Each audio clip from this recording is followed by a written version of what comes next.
같이 함께 말씀 보겠습니다. 오늘 본문 말씀은 마태복음 12장 38절에서 45절까지 말씀입니다.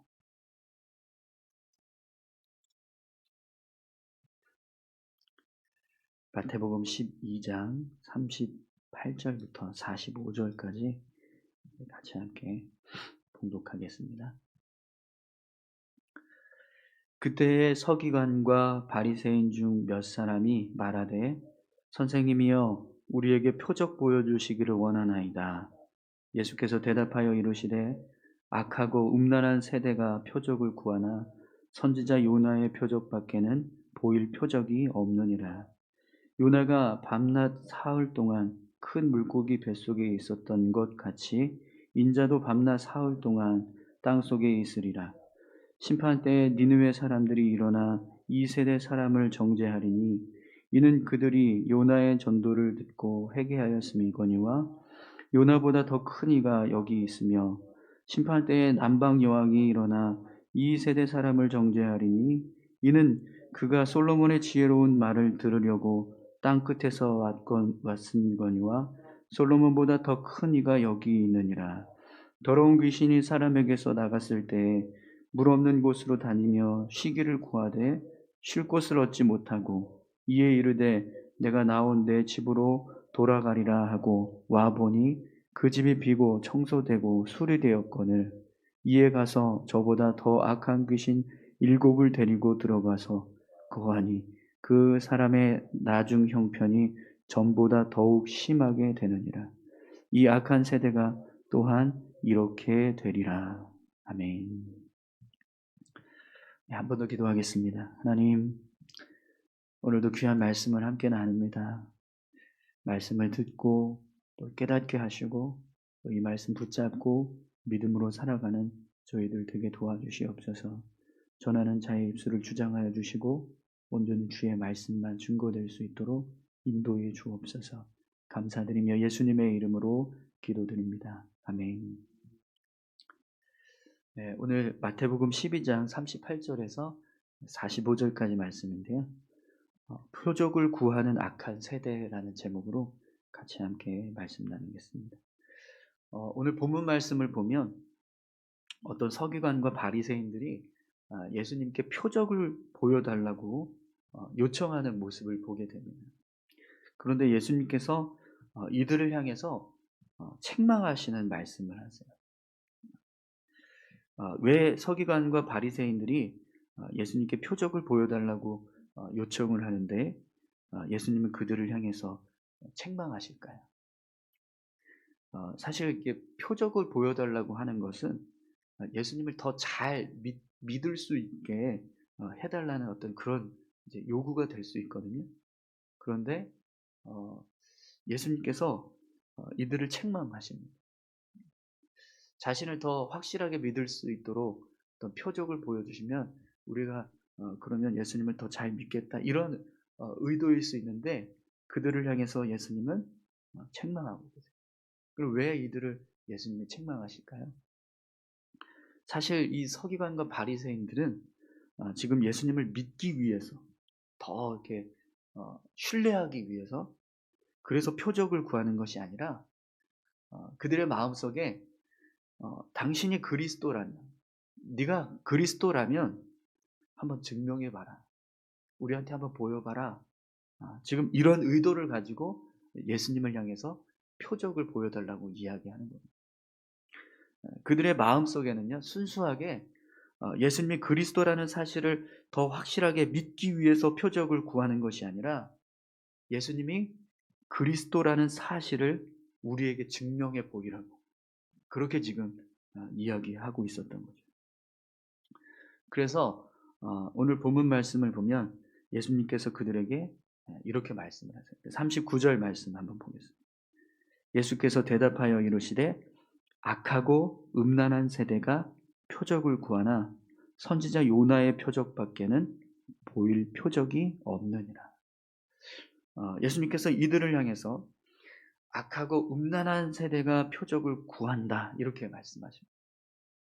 이미 예수님은 서기관과 바리새인들의 마음을 간파하신 거예요. 그래서 그들의 악함과 또 거짓됨, 그들이 얼마나 악함으로 지금 예수님 앞에 서 있는지, 그리고 그들이 얼마나 거짓된 모습으로 예수님 앞에 서 있는지. 음란한 표현, 음란하다라고 이렇게 표현하셨는데, 그것은 그들이 지금 거짓된 모습, 속은 전혀 그렇지 않으면서 마치 겉으로는 더 예수님을 신뢰하고 싶어하는 그런 어떤 모습으로 서 있는, 그걸 지금 꼬집어서 딱 지적을 하시는 거죠. 그런데 여러분, 예수님께서 그들에게 뭐라고 지금 말씀하시죠? 전혀 표적을 보여주시지 않겠다 이렇게 말씀하시지 않습니다. 그렇죠? 이런 악한 마음을 가지고, 이런 악한 의도를 가지고 예수님께 표적을 보여달라고 하면, 어, 사실 저 같으면 아니, 난 너희들에게 보여줄 표적이 없어 이렇게 말할 것 같습니다. 그런데 예수님께서 어떻게 말씀하시죠? 이 악하고 음란한 사대에게 보여줄 표적은 요나의 표적밖에 없다 이렇게 말씀을 하세요. 그럼 왜 예수님께서 이런 악한 마음을 먹고 있는 이 서기관과 바리새인들을 향해서 요나의 표적을 보여주시겠다 좀 이렇게 말씀을 할까요? 40절 말씀을 한번 보시겠어요? 요나가 밤낮 사흘 동안 큰 물고기 뱃속에 있었던 것 같이 인자도 밤낮 사흘 동안 땅속에 있으리라. 여러분, 지금 이 말씀은 예수님께서 무엇을 말씀하고 계신 거죠?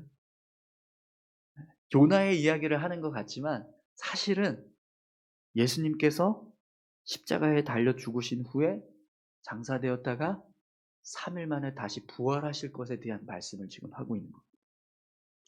지금 예수님은 당신이 죽었다가 살아나실 것에 대한 말씀을 지금 하고 있다는 거예요. 부활에 대한 말씀. 그러면 여러분, 왜 갑자기 예수님이 이들을 향해서 이 부활에 대한 말씀을 하실까요? 그 이유는 두 가지가 있습니다. 하나는 정말 예수님께서 그런 일을 행하실 것입니다. 앞으로 예수님께서 정말 십자가에 달리셨다가 죽으셔서 장사되어서 3일 동안 무덤에 들어가 계셨다가 부활하실 것이기 때문에, 그렇기 때문에 지금 예수님의 말씀은 실제로 표적이 되는 거예요. 그렇게 하실 것을 말씀하고 있다는 거죠. 또 하나의 표적은요, 또 하나의 이유는 예수님께서 말씀하시는 이 표적이 되려면 믿음이 필요합니다. 부활의 주님을 인정하고 믿으려면 분명히 믿음이 필요해요. 지금 예수님께서 이들을 향해서 너희가 정말 나를 그리스도로 인정하려면 믿음을 가지고 나를 봐라, 이걸 말씀하시는 거예요. 지금처럼 그렇게 너희들의 어떤 그 어, 가지고 있는 어떤 종교적인 그 권세, 능력, 그리고 너희들이 가지고 있는 지식이나 그 경험, 생각으로 나를 판단하지 말고 믿음의 눈으로 내 사역과 내 말에 귀를 기울이고 바라보라.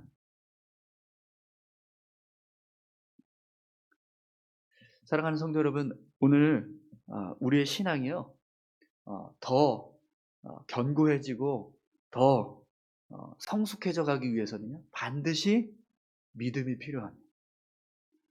지식이 쌓인다고 해서, 경험이 쌓인다고 해서, 어떤 신앙생활하면서 어떤 논리적인 어떤 성경적인 지식들이 많아진다고 해서 우리가 성숙해져 가는 게 아니라, 믿음이 더 견고해져 갈 때, 믿음이 더 확고해져 갈 때, 그 믿음이 점점 더 커져 갈 때, 그것이 우리의 신앙을 세우고 우리의 영혼을 변화시키는 능력이 되는 거예요.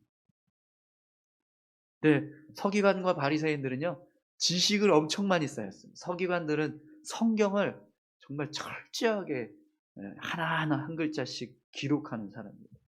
바리새인들은요, 율법으로는 따라갈 수 없는 종교적인 삶을 살았던 사람.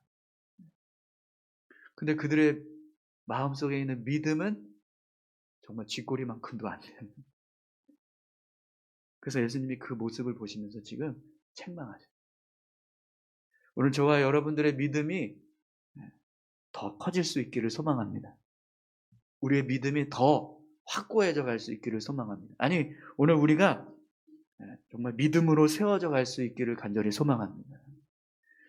성경을 많이 한다고 해서, 내가 열심히 신앙생활을 한다고 해서, 교회를 열심히 나온다고 해서, 예배를 한 번도 빠지지 않는다고 해서, 그래서 우리의 신앙이 성숙해져 가는 게 아니라, 믿음을 가지고 주님을 바라보고 말씀을 대하고 하나님 앞에 나와 예배할 때, 그것이 진짜 우리의 신앙을 세워가는 능력이 된다는, 오늘 저와 여러분들의 믿음이 그렇게 온전하게 세워져 갈 수 있기를 소망합니다. 그러나 여러분, 예수님은 서기관과 바리새인들이 믿음을 가지고 예수님을 보지 못할 것이라는 사실을 이미 잘 알고 계셨어요. 그래서 여러분, 예수님께서 이들을 향해서 뭐라고 말씀하세요?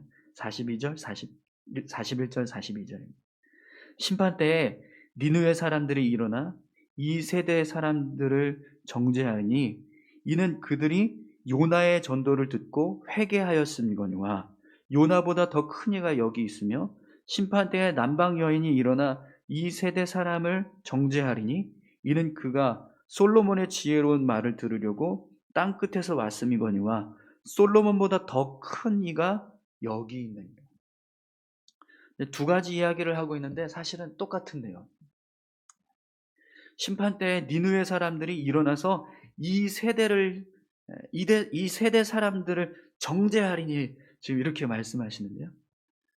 지금 예수님께서 누구를 향해서 말씀하시냐면 이 서기관과 바리새인들인 이 유대인들을 향해서 마지막 심판 날에 니느웨 사람들보다 너희가 더 못한 악한 자들로 서 있게 될 것이다. 이런 지금 말씀을 하는 겁니다.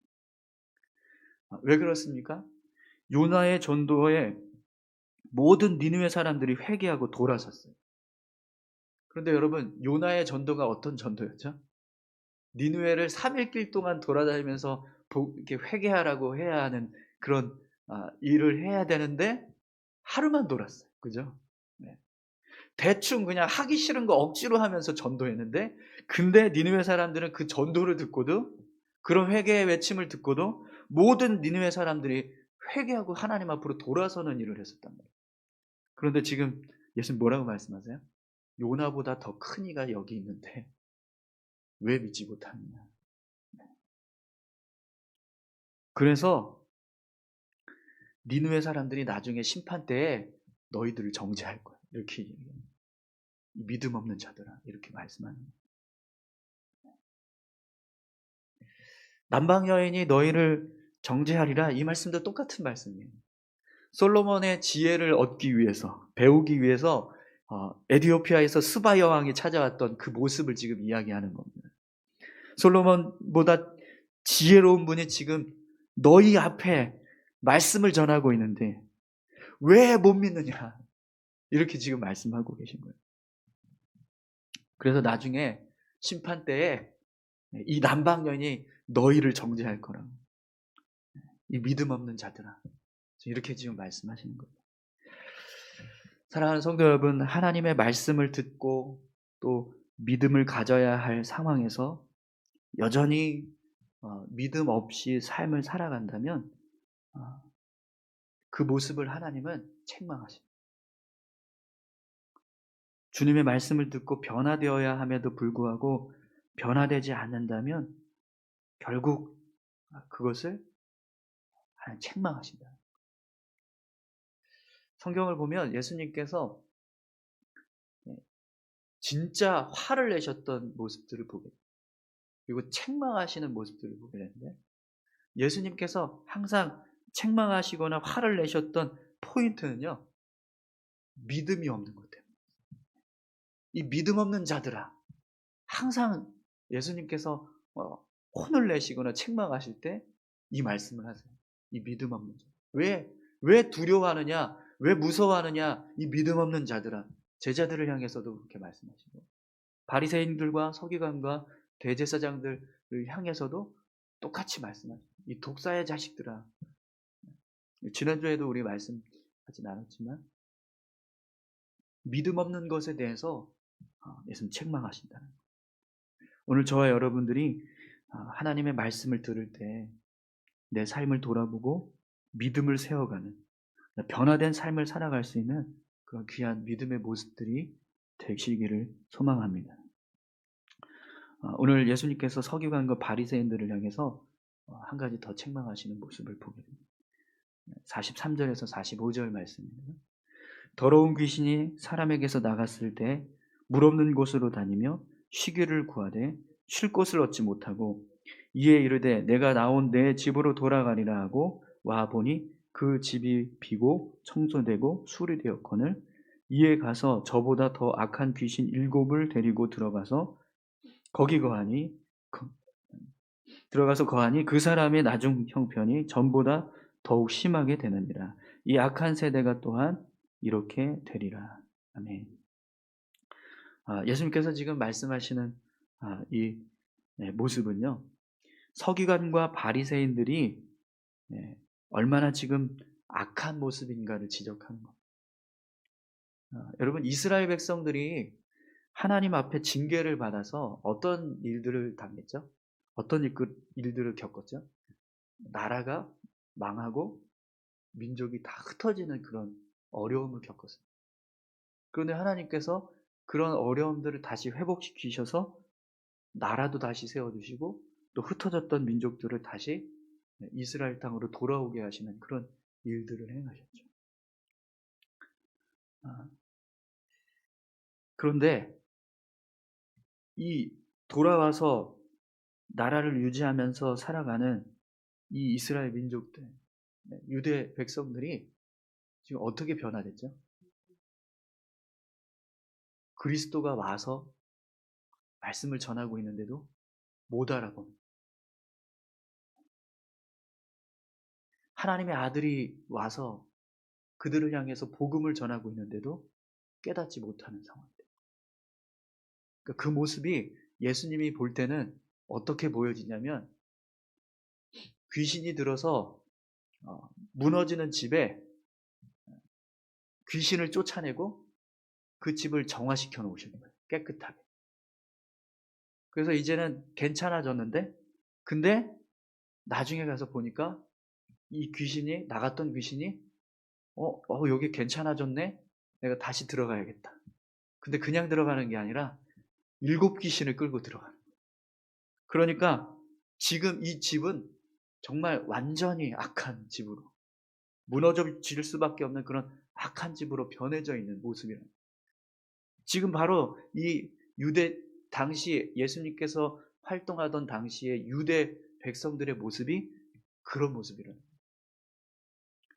정화시켜놨더니 깨끗해졌으면 온전해져야 되는데 하나님을 더 신뢰하고 더 견고한 모습으로 세워져 가야 되는데 지금 그게 아니라 7 귀신 들린 자처럼 이제는 너무 완악해져서 하나님의 아들조차도 제대로 알아보지 못하고 그를 죽이려고 하는 모습으로 변화되었다라는.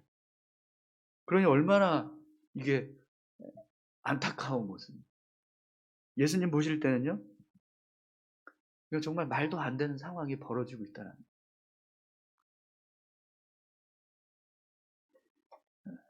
여러분 지금 예수님께서 이 서기관과 바리새인들에게 지금 무엇을 말씀하고 계십니까?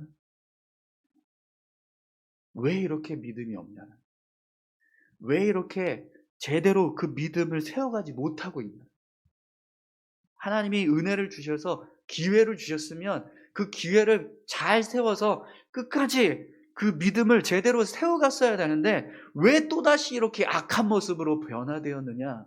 지금 이렇게 그들을 향해서 책망하고 계신 거예요.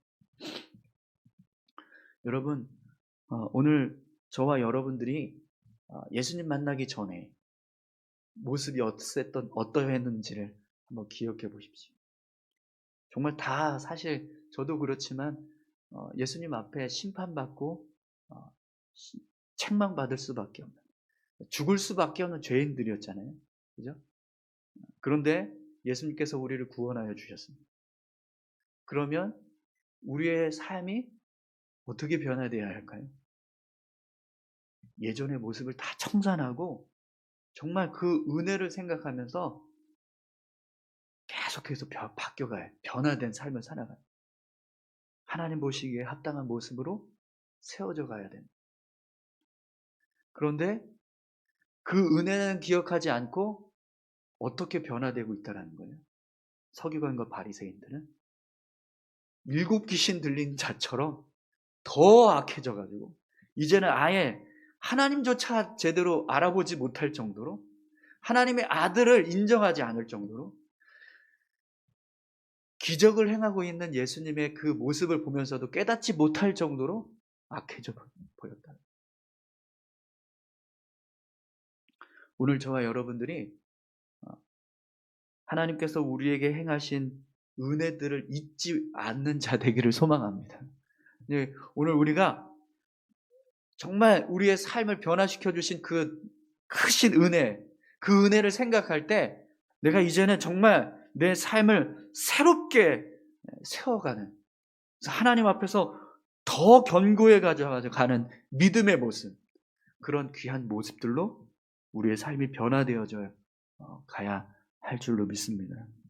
근데 그런 과거의 모습들을 망각하고 우리가 어떤 사람이었었는지, 변화되기 전에 우리가 어떤 모습이었었는지를 다 잊어버리고 지금 우리에게 누리고 있는, 허락해 주신 은혜를 은혜로 여기지 않으면 우리는요, 오늘 이 바리새인이나 서기관의 모습과 같이 똑같이 주님을 향해서 표적 부여해달라, 당신이 정말 그리스도라면 우리에게 한번 증명해 보이라고, 이렇게 변화되는 모습으로, 악한 모습으로 서게 된다는 거죠. 사랑하는 성도 여러분, 오늘 우리의 삶이 믿음으로 순종하며 말씀을 의지해서 살아가는 그런 귀한 모습이 되었으면 좋겠습니다. 우리의 삶을 변화시켜 주신 그 주님의 은혜, 얼마나 큰 은혜입니까? 그 은혜를 기억하면서 내가 과거에 이런 사람이었지만 근데 이렇게 나를 변화시켜 주셨지, 내 삶을 이렇게 회복시켜 주셨지, 그 은혜 감사해야지. 그래서 더 말씀을 의지해서 믿음의 삶을 살아가려고 힘쓰고 애쓰는 저와 여러분들이 되셨으면 좋겠습니다. 우리 시간 같이 함께 기도할까요? 우리가 예수님을 향해서 표적을 보여주세요 라고 말하는 것이 아니라, 먼저 주님, 제가 주님의 그리스도이심을 믿습니다. 주님의 말씀이 생명의 말씀인 줄 믿습니다. 그 말씀을 따라서 믿음으로 살아가겠습니다. 우리 이렇게 먼저 기도할 수 있는, 구할 수 있는, 살아갈 수 있는 우리 모두가 되게 해달라고 함께 기도하겠습니다. 살아서 역사하시는 아버지 하나님 감사합니다. 하나님, 주의 은혜를